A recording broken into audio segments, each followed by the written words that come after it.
Hello students, ये हमारी पहली डिक्टेशन है। एसएससी स्टेनोग्राफर 80 शब्द प्रति मिनट के लिए 5 मिनट की डिक्टेशन रहेगी आपकी ये। चलिए शुरू करते हैं। यदि आपको हमारे चैनल अच्छा लग रहा है तो लाइक करिए, शेयर करिए और सब्सक्राइब करिए। स्टार्ट।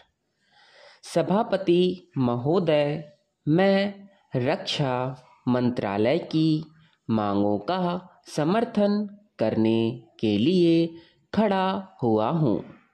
वर्तमान घटनाओं से पता चलता है कि संसार का हर देश अपनी सुरक्षा के बारे में चिंतित है और उसके लिए हर प्रयत्न कर रहा है। इस दृष्टि से अन्य देशों की तरह हमारे देश में भी रक्षा मंत्रालय का महत्व है। मुझे इस बात की खुशी है कि जहां अन्य मंत्रालयों की उनके पिछले साल के कामों के बारे में काफ़ी आलोचना हुई है, वहाँ इस मंत्रालय की कम आलोचना हुई है। इससे पता चलता है कि इस मंत्रालय ने पिछले साल अच्छा काम किया है।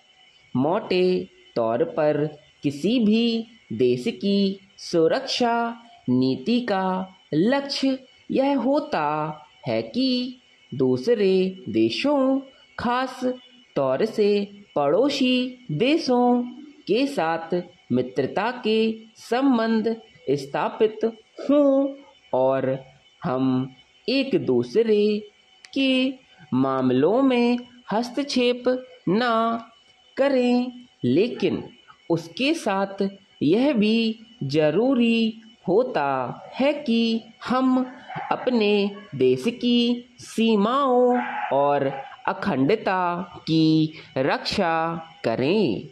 इसलिए हमारे देश का यह कर्तव्य हो जाता है कि हम अपने पड़ोसियों के कार्यों पर पूरी नज़र रखें, क्योंकि आज तक हमारे देश पर जो संकट आए वे हमारे पड़ोसियों से आए हैं।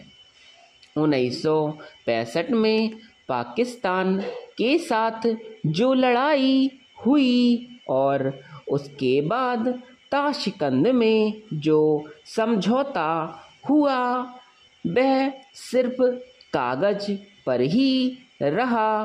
पाकिस्तान ने उस पर कोई अमल नहीं किया। इस दृष्टि से बहुत ज़रूरी है कि हम अपने देश की सुरक्षा की हर तरह से व्यवस्था करें। हमारा उद्देश्य दूसरों पर आक्रमण करना नहीं है, लेकिन यदि हम पर कोई आक्रमण करे तो हमें इतनी शक्ति अवश्य होनी चाहिए कि हम उसका डटकर सामना कर सकें। आप जानते हैं कि पिछले दिनों पाकिस्तान को अमेरिका और चीन से काफ़ी मदद मिली है। रक्षा मंत्रालय की रिपोर्ट में कहा गया है कि पिछले साल अमेरिका ने पाकिस्तान को 1500 करोड़ रुपए की फौजी सहायता दी है। आज जहां हम फौजी शत्रुओं के लिए अपने कारखानों की मदद से अपनी शक्ति बढ़ाने का प्रयत्न कर रहे हैं, वहां पाकिस्तान संसार के देशों से फौजी सामान खरीद रहा है। अपनी नीति के कारण वह सब देशों से लाभ उठा रहा है। मेरा सुझाव है कि हमको भी अपनी शक्ति बढ़ाने के लिए संसार के अधिक से अधिक देशों से फौजी सामान खरीदना चाहिए। आज तिब्बत की सीमा पर चीन की 1.5 लाख फौज खड़ी है।